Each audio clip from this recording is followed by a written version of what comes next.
Thème 2, mer et océan au cœur de la mondialisation. Chapitre 2, la France, une puissance maritime. Grand 1, qu'est-ce qui permet de caractériser la puissance maritime de la France? Petit 1, sa zone économique exclusive. On rappelle que l'espace littoral et marin a été divisé selon la convention de Montego Bay. La zone économique exclusive correspond à la distance de 200 000 nautiques, c'est-à-dire 370,4 km. La zone économique exclusive peut être étendue à 350 000 nautiques si l'État riverain peut prouver que le plateau continental s'étend au-delà de celui qui est déjà comptabilisé. C'est un enjeu essentiel pour les États riverains. Cela explique aussi des différences de chiffres selon les sources. Ainsi, on peut dire que la France a le deuxième domaine maritime du monde, en fait exactement la deuxième zone économique exclusive du monde, derrière les États-Unis. Avec les extensions récentes du plateau continental, elle peut être considérée comme le premier domaine sous-maritime. Cette zone couvre 10,8 millions de kilomètres carrés, elle repose à 96% sur l'outre-mer et sa grande dispersion permet à la France d'accéder à tous les océans, héritage de son empire colonial. Les territoires d'outre-mer permettent donc à la France d'exercer et d'affirmer sa souveraineté sur un vaste espace maritime ainsi que sur ses ressources dans le Pacifique, dans l'océan Indien et en mer Caraïbe. Petit 2, ses ports.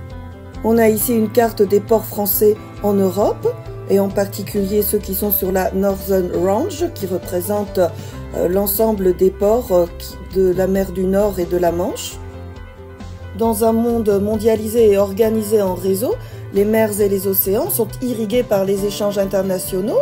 La mer offre un espace de libre circulation où le transport maritime offre 90% du trafic mondial, et cela à un coût inégalé.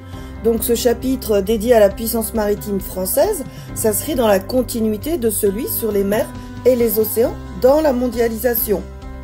Historiquement, la France est plutôt une puissance continentale, contrairement à l'Espagne, l'Angleterre et les Pays-Bas, qui sont des thalassocraties, c'est-à-dire des puissances maritimes depuis le XVIe siècle.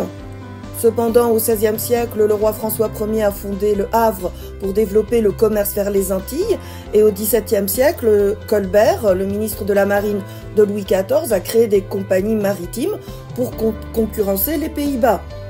On voit sur cette carte que la France dispose de 2 ports de rang européen, le Havre et Marseille.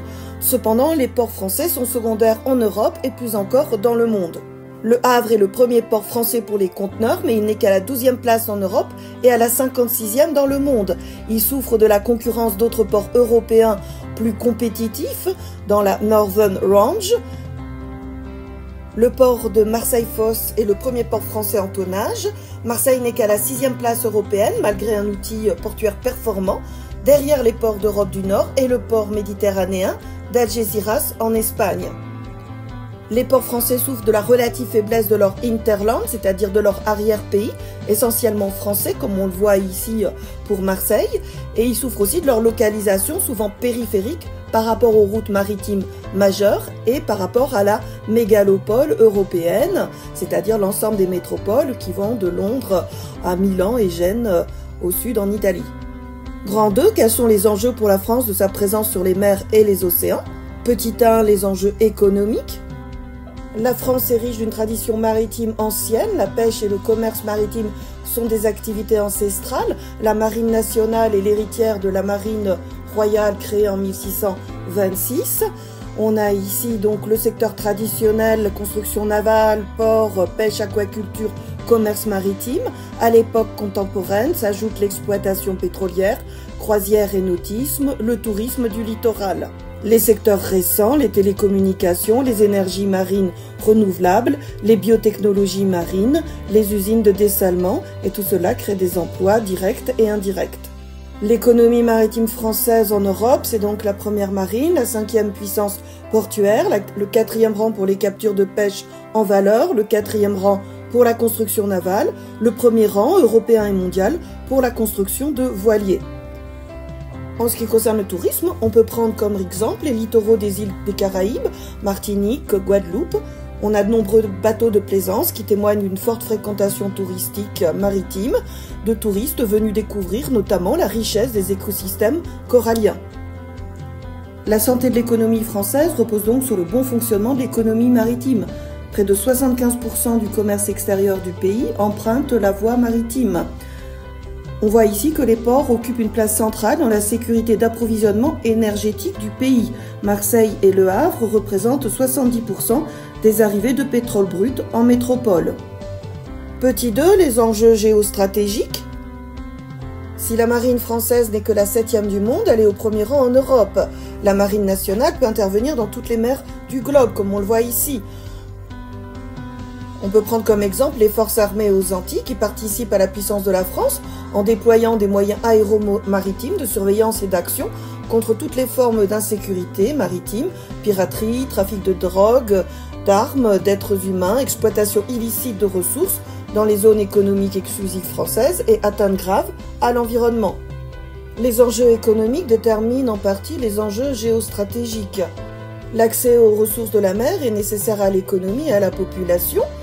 On a les ressources halieutiques, c'est-à-dire des produits de la mer qui contribuent à la sécurité alimentaire de chaque Français, mais on a aussi les ressources minérales maritimes, comme par exemple les nodules polymétalliques, qui sont des petites accumulations rocheuses très riches en minerais. Ces nodules tapissent les fonds marins dans certains océans. Et comme il est dit au début de ce texte, depuis des années, plusieurs États et entreprises prospectent les grands fonds marins à la recherche de nickel, de cuivre, de cobalt et d'autres métaux de valeur. Petit 3, les enjeux environnementaux. La possession d'un vaste domaine maritime confère des droits mais aussi des responsabilités en matière de préservation des écosystèmes marins menacés par la pollution et les activités humaines.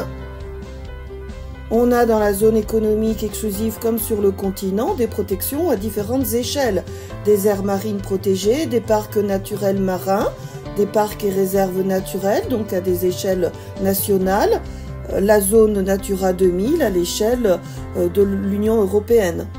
On a ici, par un exemple, le parc naturel de la mer de Corail qui couvre toute la zone économique exclusive de la Nouvelle-Calédonie. Il rend compte de la volonté de la France et de la Nouvelle-Calédonie de participer à la protection des écosystèmes marins exceptionnels du Pacifique. En conclusion, on peut dire qu'il y a des enjeux importants pour la France en tant que puissance maritime, des enjeux de souveraineté et de puissance, des enjeux économiques et des enjeux environnementaux, comme on le voit en s'appuyant sur l'exemple des îles éparses dans l'océan Indien.